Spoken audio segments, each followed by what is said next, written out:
This is the Situation Room, the only way to start your day. To tell you where we are, we'd love your interpretation. Today we're in Africa's largest country by land, the 10th in the world. We are in Algeria. Capital is Algiers. It is a country whose 80% of its landmass is actually a desert, Sahara Desert, But they're rich as well. They have petroleum products, oil that they do export and helps them push their economy. But from this beautiful country, we have a proverb, and the proverb says, a friend is someone who shares your happiness and pains. How would you interpret that? What do you think the Barbers of Algeria are telling us? That a friend in need is a friend indeed. Yeah. That we are friends, we're in our low and in our happy moments. Yeah. Yeah, agreed. Agreed. It also says a lot in friends we have, but that disappear in times of pain, Yeah. Okay. For sure. Today is a very interesting day. It's the 12th of January, and it is the day that we're looking at, give or take, 800,000 students are making their way into high school for the first time, into senior secondary school. Yes. They've been in 3 years of junior secondary school. And so now getting into pathways for the first time and essentially putting the curriculum-based education to test. That will it actually do what it has done over the last, and they're the first ones, they're the pioneer class. So over the last 6 years, they've been in this system since they were in grade 3. And so now is really testing whether everything that they've learned and put together over the last 6 years will actually pass through the fire, because now they'll take the pathways for which supposed competence then will be tested. And the ministry tells us that this is it's groundbreaking, which I agree that it is. But then we're talking about putting to test what roots had been planted 6 years ago, whether they're actually coming out to be. And you, as the principal of Sunshine Schools, have seen some of these students pass through. We want to understand from a practitioner's point of view what it has taken to get students to this point, and whether we are actually seeing the seeds of success that have been planted and now sprouting. We'll go over to you on that. Thank you so much for your invite.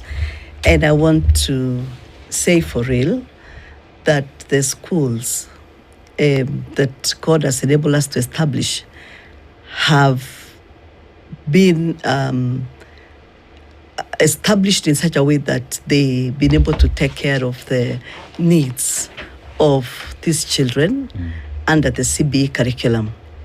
From the lower classes up to the senior classes, the most critical thing is to provide for these children a support system where they're able to expose their talent. Unlike the other curriculum, what we are looking at now is a curriculum that would like to expose and build talent. So we, as an institution, have really the advantage of the qualified manpower, retooled staff, together with the resources in the institution that enable these learners to exploit that which is inbuilt in them. So the talent that the CBE curriculum is trying to bring up in the children is what we are now using our resources to make sure that that talent is actually exploited.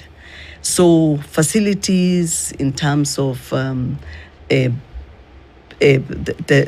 the three pathways, mostly the STEM pathway, where, as a developing nation, we look forward to industrialization, and we ensure that the STEM pathway is fully developed.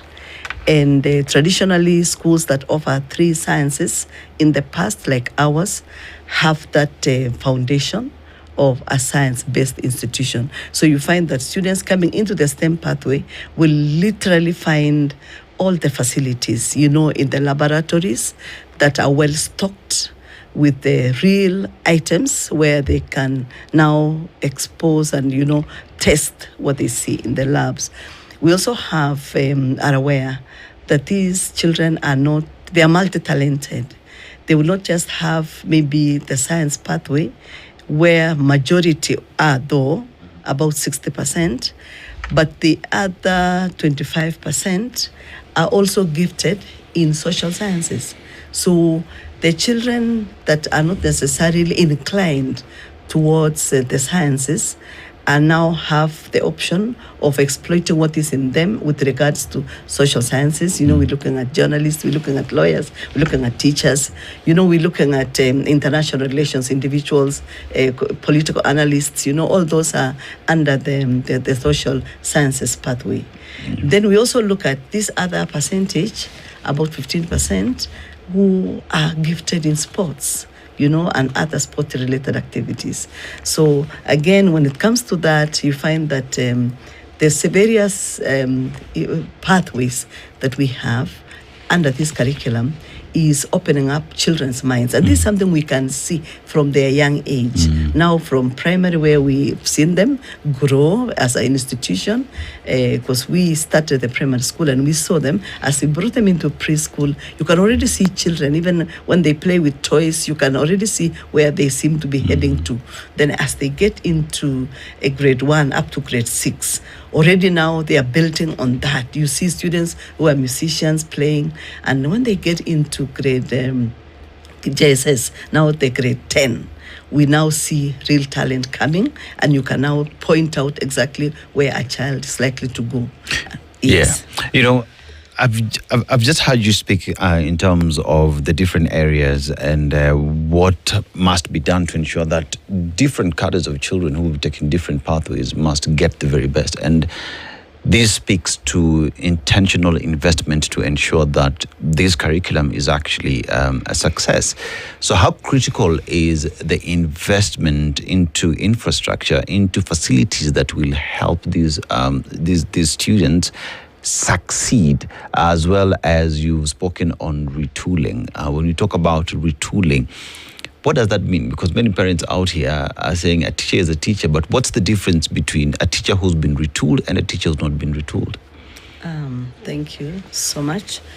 Want to say on the resources that we are providing, just to ensure that the main purpose of providing these resources is to be able to support this child to achieve their dream. You see, if you want to go on sports and you don't have a sports field, if you want to do swimming and you don't have a pool, then you find that you may be playing with sand and you will not exploit the talent. So we have done ensure that these facilities are there, like on the sports pathway, the swimming, the field, the basketball courts, tennis courts, volleyball, to ensure that they are able, whatever they learn, they're able to put it into practice. Same to the labs. You see, in other, you may do even dry labs, just for them to conceptualize some items. But now here, practically, you have a fully stocked laboratory with the equipment, so that they can be, when you talk about a microscope, they're able to see, and they're able to see and monitor what are these small items which you cannot see unless you have a microscope, and they can be able to enlarge and see. So we have the facilities, why institutions have to really ensure that if, for example, you're running through the same pathway like we do, we ensure you have a fully stocked physics lab, chemistry lab, biology lab, and ensure that those facilities are there so that when the learners come, they're able to maximally utilize them and benefit from them. So why is that important? Very important, because this the learning now is taking a practical dimension. You see, gone are the days when you would just learn theory and memorize. Interestingly, this curriculum is about children doing. Seeing, doing, and doing it again with the support of the teacher. The teacher now becomes an instructor here. the teacher, the purpose of retooling is just to ensure that the teacher has also taken a different approach towards this education system that has come, which will not just be giving students notes to write. It's about preparing this teacher to be able to instruct the learner and more guide them towards the pathway which they have already taken. So retooling here, it means what we do is we take the teacher through a process of would I call them in-service training, where you call members of the Kenya Institute of Curriculum Development, KCSE, to come and take them through a refresher course, as it were, so that now they are familiar on when we go into this new curriculum, what do we do with the learner? How do we handle them? Because they are very inquisitive, they want to do things, and you cannot afford to just dictate to them. You will have to guide them and through. So that's what we're calling retooling, is taking through the teachers through a process of a refresher course where they're able to learn more on how to handle the new students coming on their way. When you look at the CBE, it is a journey that has included the entire populace pretty much. So there is the parent who's squarely involved. You remember a time when parents had a problem with practicals and homeworks that are being given. But you look at it, it is a journey that a parent is involved as well and is able to be part of the story, as opposed to before when Toto and Ashule, you just bring the results back home. And you've mentioned in terms of the support that these students do need for them to be successful. So here is a parent that is involved. We have a teacher that has gone through retooling, and you have facilities that are in place to help in ensuring that everything is a win. What has that done to these students as you compare with before? The support that also comes from the parent, because remember, the assessment it is a sum total of how this child has performed throughout their education period. It's not just about a class, but the entire journey. What has that done to this child if you compare with before? Thank you so much. Yeah, it is true. I acknowledge that this journey is a tripartite agreement. It's the parent coming in, the teacher, and now the learner. The learners, what it does to them is that it builds confidence in them. And it gives them hope. When they know they have backup from every end. At home, they have the support system. The parents believe in them. They inspire them. And they give them a lot of expectations, of course. And when they come to school, the teacher is there to also support and encourage them in the pathway and give them the knowledge and the skills and also support them. Now, this learner comes out cushioned, knowing that everyone is offering them support. And what I like about this is that it's about the value addition to this child. Because you see, every child is gifted differently. And so again here, we do not compare children directly, because every one of them is gifted differently. So every parent also knows the strengths of their own child. Just like the teacher is also able to observe. And even a child can also be able to tell individually, this is what I'm made up of, and this is what I'm capable of doing. So here, it is to inspire. The child feels confident, feels they are well supported, they are cushioned, and then now the value addition, so that at the end of every season, we see something that has changed in the life of the child. How would you compare a time where the CBE did not exist and the school was still in existence and the students that were being churned out after a process and now? What's the difference in the output? Okay. The output is actually very different because I see these CBE students are more confident. They will talk to you and look at you straight in the eye, and they are more confident, as it were. Even as we approach them, even as we interact with them, we're looking at the former students the 844 students, most of them are, of course, very careful and they're fairly timid. But when you look at the CBE children under this curriculum, they look like they are more confident and they can actually ask questions. They'll tell you, I had a discussion with you yesterday and this is what we agreed. That's interesting. Yeah. Because there are students right now who straddled both curriculums. Mm-hmm. There are students who are CBE students today who were 844 students just 2 years ago. Mm-hmm. Literally. That student, can you see a difference? In the student who is... that same student who did grade 8, who did KCPE, and is actually, or a student who had not gotten into CBC while they were still in 844, and they've been in two different curriculums. One student, it has happened. We have students right now who were in 844 and have moved now to CBC with the transition. Can you see the difference that you speak of in that same student? That when this student was in 844, they were not so confident. But now that they're in CBE, they're actually a lot more confident because of the change in curriculum. Yes, mostly the ones who are in the 844, not seen quite a number that have changed into CBE because the current 844, like now, are in Form 3. Mm-hmm. And they are going to Form 4. Yes. And they're going to Form 4 next year. Yeah. And currently now we have Form 3s and Form 4 who are under 844. Mm-hmm. The CBE are the ones that are now coming into grade 10 for the first time. Mm-hmm.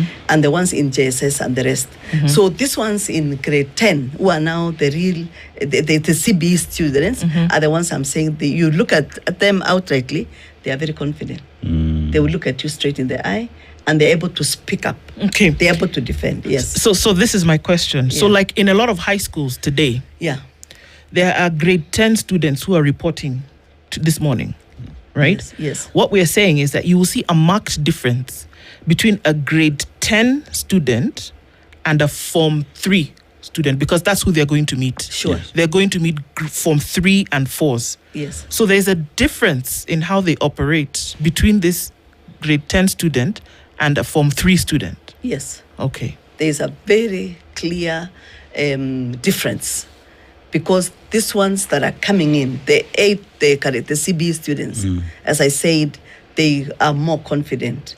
And they know they've taken their learning, their learning programs are with them. They've carried them along with them. Unlike our the former, where they still depend on the teacher, for guidance and for leadership.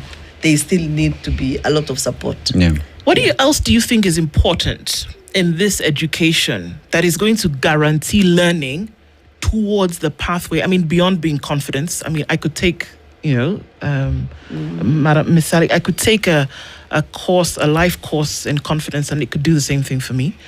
What do you think about this education is actually going to set these learners on a pathway, maybe something you offer, on a pathway that will guarantee that in the future they have knowledge about these subjects that they would then go into life to practice, to make part of their future? What is it? I mean, is it the teaching? Is it a different kind of teaching? Is it a different kind of learning?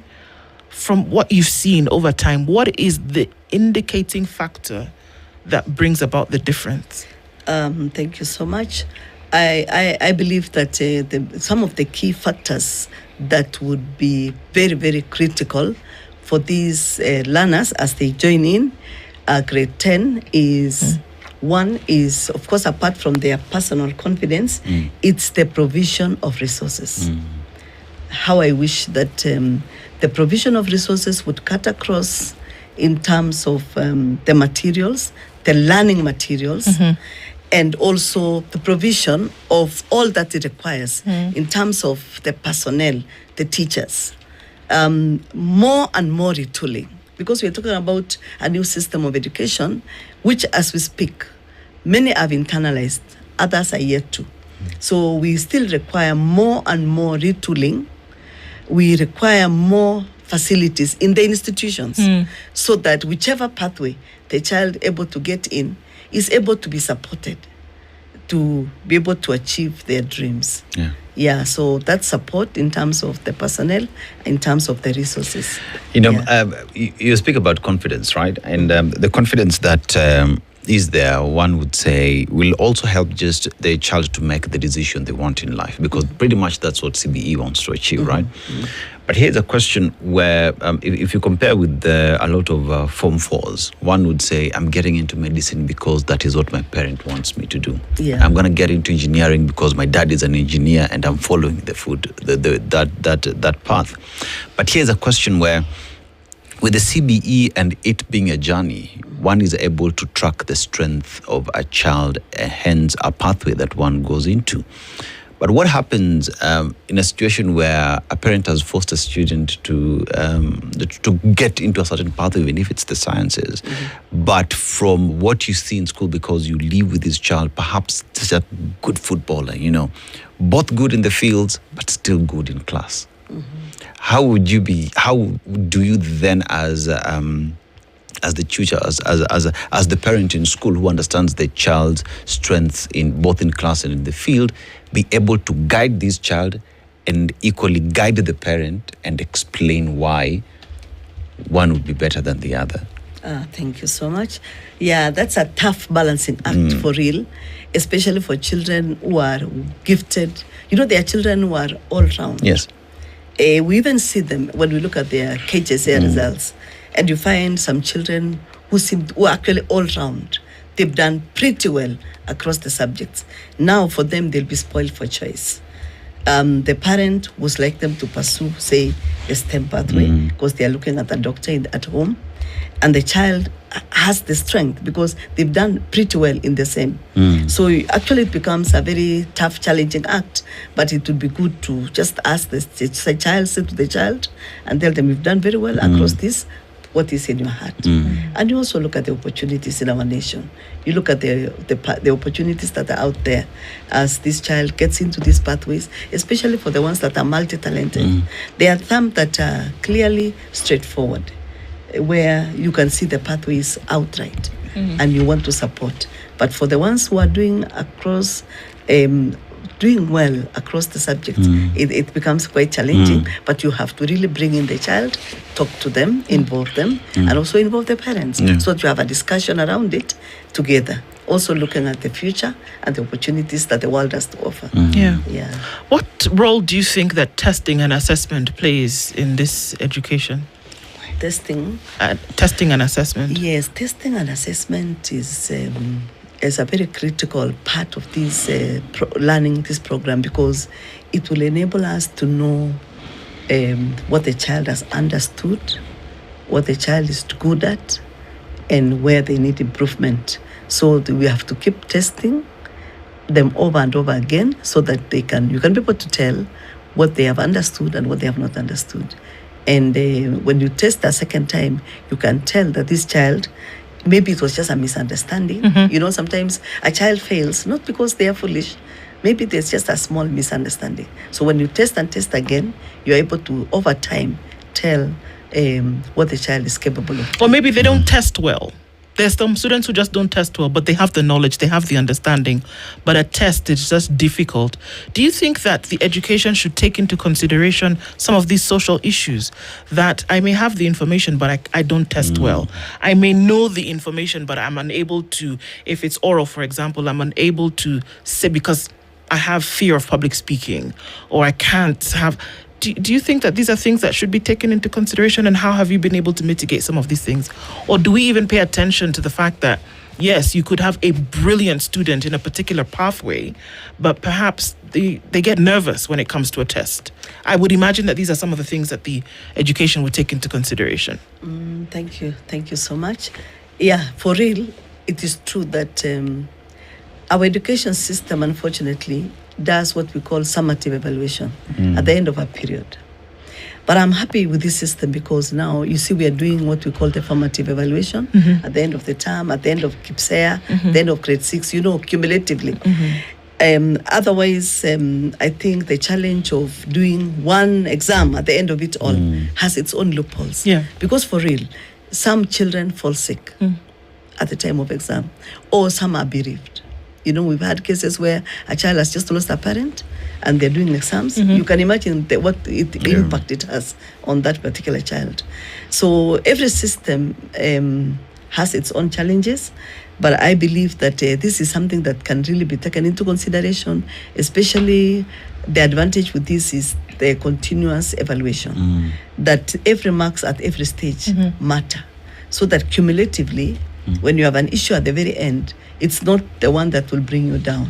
Because for real, there are children who have a phobia, even of an exam. You find them, maybe when it's exam time, they start now having issues because of different factors. Mostly phobia, the fear of exams, and also some things that are beyond their control, like those accidents that can happen, or even bereavements. When they do happen, you don't tell them it's exam time. So really, they matter a lot, and it would be good to consider children even who go through that.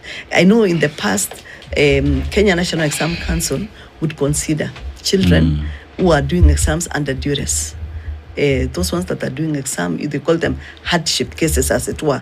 You've heard of cases where maybe children get a baby in the middle of an exam. You know, there are hardship cases. It would be good to be very considerate, especially when it comes to tabulating the actual marks, to know which child did exam under what conditions. If you were sitting in prison, you could be very different from one doing in the maternity ward and the one sitting in a normal classroom. I think those are factors that would be of great use if that's considered. Yeah. I mean, for CBE to be a success that you want to see with it, there has to be constant communication and engagement with the ministry. And one of the areas that this would enter into is like what we've just spoken to in terms of if there are hardships, consideration for students going through a tough period, as well as just some little loopholes here and there that needs to be fixed for it to be a success. So how has been the engagement with the government, the ministry, in just ensuring that all the nuts and bolts have been tightened, because everybody wants to win? I want to come to Sunshine today. There could be things that from your end you think needs to be done. How has been the engagement with the government in the implementation of CBE? Thank you so much. I would say that every system comes with its own challenges. And every time a new system is being rolled out, it has teething problems. And I think that's a normal scenario in any organization. Anything, the changes that come with any new system. However, I feel that as the Ministry of Education, they really need to be in touch with the reality. They need to be in touch with reality. They need to literally visit the institutions, not with a view of trying to look for errors, but to understand how institutions operate, and practically and genuinely get to understand what, for example, challenges the institutions are going through. What are the teething problems? Like, I know as we speak, in terms of, would I say, population intake, some institutions are swelling beyond. And those are some of the teething problems. Every parent would like their child to go, for example, to Alliance Boys or to Kenya High. But again, you look at the capacity of those institutions. The ministry isn't able to literally visit, do a census, find what is the population that can be accommodated comfortably in those institutions. Do they have the necessary resources? And then that will inform their choices, even going forward. I know many county and sub-county schools are going through very difficult moments in terms of provision of the necessary equipment and resources that the children require to pursue their various pathways. So I wish that they would be more in touch with reality. Come to the ground. Get to know what is happening. And what are some of those things that are happening? Because in order for us to have a genuine conversation, then it's necessary for us to understand what some of those things are. So when you say come to the ground and see what's happening, what are some of those things? Thank you. One of some of the things that will happen on the ground that they need to see is like the accommodation for those boarding schools. how many beds, what is the size of the dormitories, how about the dining hall, how about the food, how about the teachers, the number of staff vis-a-vis the population. So if you have to check, the CBE, we have to check the curriculum-based establishment to know if you are taking this number of students, is the number of teachers equivalent? And these students who come in, do we have enough, if it's boarding facilities? Do we have textbooks? Do we have a field? Is it able to accommodate all of them? If the science, do we have the laboratories? Do they have equipment? So, you have to look at a whole round facility to be able to know that you are able to comfortably accommodate the children in the various institutions where they are called upon. You mentioned in terms of visiting and like the Gen Zs would say, ground mambo ni different, and it's important to just have a view on the same and how important that would be. But even while at that, in terms of the ministry just knowing exactly what is happening, and based off the earlier convo that you said, 60% of students that you have today are pursuing STEM. But then again, as a parent or as a student, I know it's sunshine. Whether I'm doing STEM or I'm doing social sciences, I just want to go to sunshine, right? But here is a situation where the population that would then come to school would be so much more that many would be turned away simply because there is no capacity. And that goes forth to affect quality of education that a child, or even the psyche of a child. So just how bad is the situation in terms of population pressures that as schools you have to deal with, and how that would affect the quality of education? Thank you. You see, it depends on the quality of education will be determined by the provision of these facilities. Yes. So that quality is a sum total of many factors. So if they have enough staff and they have been retooled enough and you have the facilities, then the quality of that education will be better. But if the facilities are less and there's congestion and children are frustrated, they want to do a practical and they cannot have the space, definitely it will affect their overall production and productivity. So that's what I was saying, that as you're saying, it's true, people need to get to the ground to know what is in which institution and what numbers can comfortably be accommodated in those particular institutions, so that we avoid a scenario where we are overloading one institution with so many students, and yet some other schools, of course, which may not be as popular as it were, in quotes, are idle capacity, and there are also teachers there. What do you think causes that situation? Because oftentimes for us to then look at, okay, this should not be the case, to then be able to look at what causes that, I think is important. What do you think causes a situation like this? Usually what the main cause is, unfortunately, is there are schools that have been categorized over time as national, extra county. These are schools that traditionally over the years have been doing very well. And possibly government has put in also a lot of resources in these institutions. Those are, as it were, the most competitive schools. So everyone would like their child to go there. So that is what is causing all this, because now at the end of the day, when you see parents crying foul, it's because their child did well and they expect them to go to that national school. And now if they don't get access there, they get frustrated. Yeah, and now the principals also get frustrated. Now they want the parents are pestering them, and if they are able to allow them in, you see now the population will swell over and beyond what they are able to accommodate. Yeah. It Yeah. will bring congestion. Yeah. And bring congestion, standards, everything else goes down. You know, one thing that came with CBE was the decategorization of schools, and that was meant to create the equal working environment for all the schools in the country. But that notwithstanding, we've always known the schools that are there. Have we dealt with the decategorization of schools? And if not, what must the government do? What must all the stakeholders pretty much do to deal with that problem? Because if we do not deal with that, if we do not add more big schools across the country, we will always deal with the pressures that we see, the problems that we see today in admission. What must we do? What is it time that we had conversations and perhaps intentional investment into the education sector? And would you say that there is political goodwill in addressing the existing problems? Thank you. Seriously speaking, the government has to go out of its way and avoid the rhetoric of just the theory. These schools literally require resources and facilities. Those schools where, as I say, everyone is going to the national schools, not because of the performance alone, but because of the resources. There are these other schools across the country, however way we like to categorize them.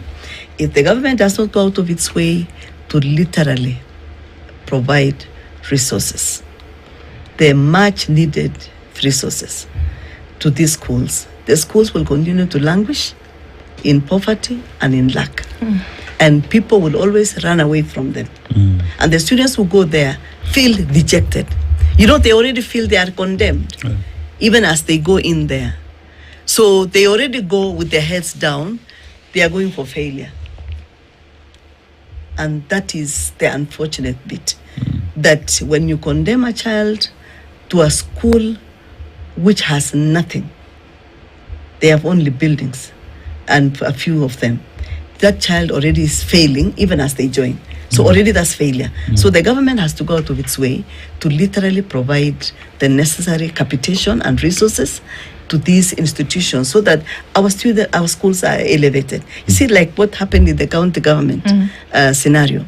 The purpose of this county government was to bring equalization across the country, to ensure that every county is able to raise, get some capitation, and also develop, so that we don't have some that are still closed even up to this time. Same to schools. Some schools are still closed in the right sense of the word.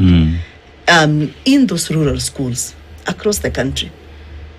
There's a school that had, unfortunately, I was reading, I think, from your papers, the best student had a D+, and the rest were E's. If you enroll your child in such a school, what do you expect?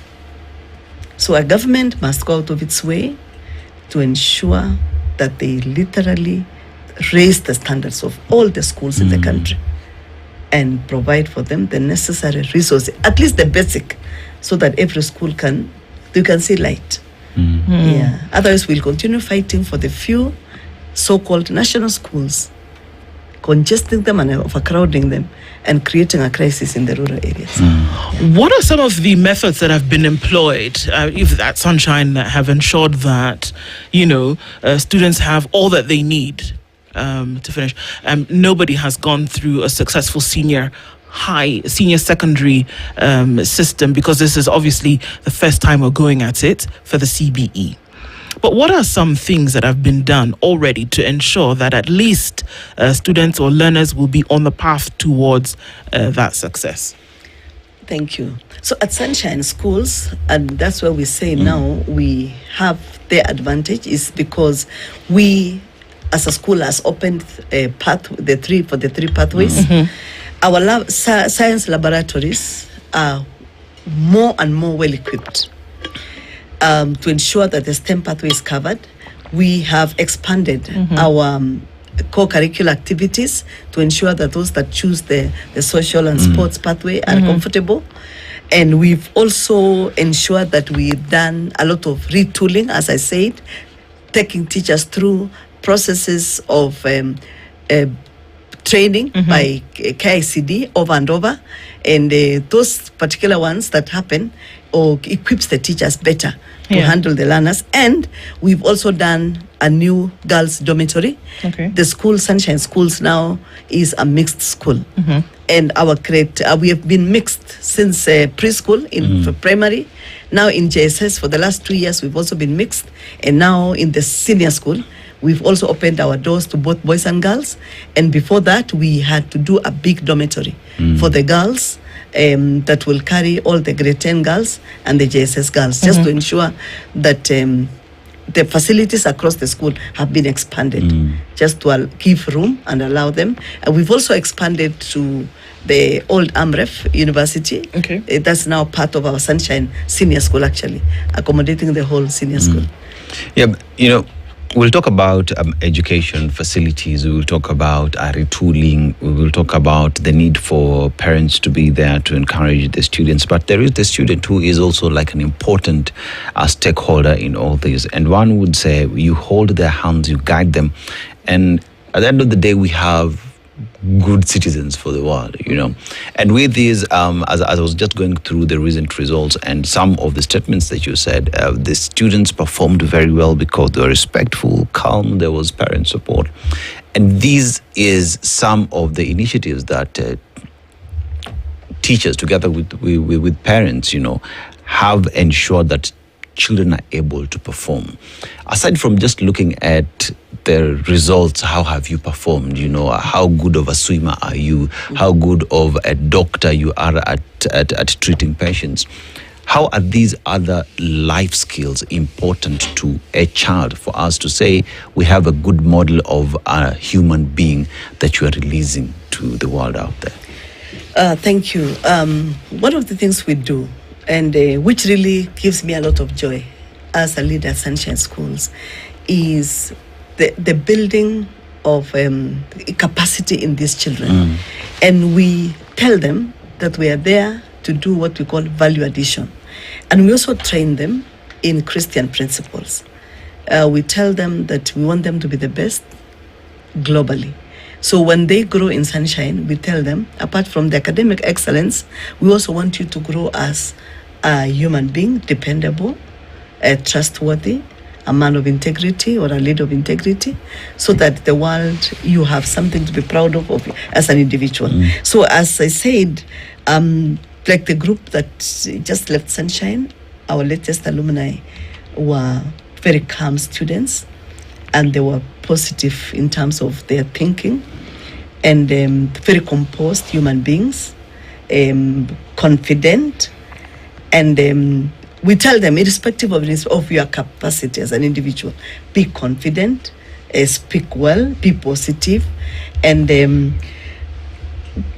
ensure that whatever you do, you are always on a journey to self-improvement. Because every person is different. And we tell them, because we are uniquely different, self-improvement, value addition is our joy. Yeah, so that is what we tell them, and we are very happy that we are growing men. And when they come to Sunshine, like for the boys, for a long time, we tell them, you bring in boys, you go out as men. As a man. You are strengthened as an individual, and your parents can rely on you. It's interesting that we look at education as just something that children must do while they're children, and then because you can't just sit in your parents' house, you must go, you learn, you finish school.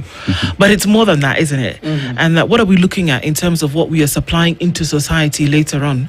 You talked about necessary foundations, but are you looking at a process whereby you're impressing upon the mind of this learner just how important this thing is for the future, at least giving the foundation that is needed? Is there an understanding? Do you see that there's an understanding as, I'm not just getting an education because my parents said I've got to go to school, but then understanding how you plug into community and society later as a result of the education that you've gotten beforehand? Yes. In fact, something I would say, which is very true, is one of the things we plant in their hearts is that they should be somebody that the world can look up to. So as they clear their system of education, like the group that left, the Sunshine team, they did what we call community service, where they got all their items that were left with, they put together, and they said they want to visit somebody in the community who is not gifted. And they were able to even collect their money and provide the remaining of their materials and provide them. So, they left knowing, with their heads high, knowing they've touched the life of someone on the ground. And now, as they left the school, I believe even as they come back for their Thanksgiving, they are very different individuals. They know they've touched lives, and they know going forward they are there to touch more lives, and they are able there also to impact the world positively. And we've had quite a number of such like students who have impacted our world in school and also out there very, very well. For a very long time in schools, let's talk about 844. For a while, it would get to a period where we have mocks in that are taking place, Form 3, Form 4. And it's usually called, it's sad to use that word, but a fire season, where you start seeing schools are up in fire here, every corner, simply because there is fear of exam that is coming and everyone is afraid of failing. But here then we have a new curriculum that is coming in to ensure, to look at a student not as a failure, not as someone who has no future in life, but that we are pushing you to bring out the best that there is in you. It is not about getting an A, but succeeding in an area that you are good in. And it is unfortunate that despite CBE as a model that is coming to cure that there are some schools in the country that there's no investment, and a student wants to run away from that, but because they're there, they feel condemned from the word go, like you said. Someone has failed already by the time they're joining. So if you look at CBE and how it is coming to cure the problem that you've had, the fire season, right? What must we all do? Not just the government, not just teachers, not just the national schools, not just the counties, but everybody, to ensure that this baby called CBE is a success. Thank you. I think what we need as a whole nation is to appreciate that CBE is a milestone. It's a step in the right direction, because it's, as you're saying, it's going to cure a lot of issues, a lot of unnecessary competition and comparisons, because it is bringing out individual talent by every child, because whichever pathway that takes them, it is what is driving them. But what we need to do is just to encourage every child that we are gifted differently, we are multi-talented differently. So whatever the pathway that they are choosing, every child is choosing, must be supported by all the stakeholders. But more importantly, the government should be able to prepare such that all these pathways will become profitable to the learner. The learner should not go through a system of education where they know already, even after I've done with this course, they'll be at a dead end. Look at the sports pathway. The government should be able to think ahead of time to see, out of these 15% that are doing sports pathway, what are the opportunities for them when they complete? For the STEM, I have no problem, because we have a growing country. They will get into so many pathways for science. But the country need to plan way ahead of time, especially for the sports pathway. Which sports opportunities do we have in this country and beyond, that these children will be able to fit in as soon as they are done with their education system. Yeah. Okay. So what are we looking at in terms of a future? First time grade 10s coming into sunshine, coming into many schools around the country. What are you looking forward to as we get into this year? We are looking forward to a very vibrant entry of grade 10s, pioneers of the CBE curriculum. And we're looking forward to providing for them the necessary resources, both boys and girls, so that they can be able to exploit the talent that already is in them, and also prepare them for the journey ahead. So we're looking forward to very confident children and providing all that we can to support them. As it were, CBE is about the teacher now, not teaching, but being a supporter of the same system. And the schools that are there to provide the necessary equipment and resources so that these children, when they fit in, they don't feel out of place. That whatever they require is already provided. Yeah. I think finally, what we just now here is we have Form 3s, Form 4s, and we have the grade 10s who are getting in. I mean, how have you prepared the Form 3s, Form 4 to accept their juniors who are now seniors, in their curriculum? Yes, in fact, that is one of the most interesting parts that as we close the year, when we told our students, our last ones of the 8th of us, it were, from 3 and 4, that now we're bringing in grade 10 and both boys and girls are joining in. They were very thrilled. They're more than happy. And what we've done is we've created for them a room. Well, of course, now their curriculum is slightly different. Their operation hours are different. But we have already prepared them psychologically to know that they are going to be together with their siblings. And I must say, for us at Sunshine, they are very excited. The senior boys are very excited now to grow with their fellow siblings, brothers and sisters in the grade 10 going forward. But we have clear distinct classrooms and also laboratories for each group. And of course, as for the girls, we are provided a special dormitory far away as per the Ministry of Education guidance that they must be separated by a highway. So the girls' dormitory is far away and as different from the boys. And we have provided separate classrooms, washrooms, and every other thing. Yeah, that will make them very, very comfortable. Yes. Of course, something that everybody's looking forward to. Thank you very much for sharing that with us this morning. Looking into, at least one area where many then will be able to thrive. Asante sana. Ms. Sally Chet-Halem Kiprop is the principal, Sunshine Schools, has been here with us this morning looking into matters education and what has been prepared for students into this year. Thank you for being in the Situation Room this morning and for kicking off our conversations. Asante sana. Thank you so much for, again, the interaction. I've enjoyed that. Asante Karibu sana. Thank you so much. Sunshine. Asante. And thank you for starting off today's, or rather this week's Situation Room with us this morning, as we've had a number of them. We'll get into more conversations into the rest of the week. Enjoy the rest of your listening on Spice FM. Have a wonderful day, and we'll talk again, God willing, tomorrow morning. Good morning at 10:01.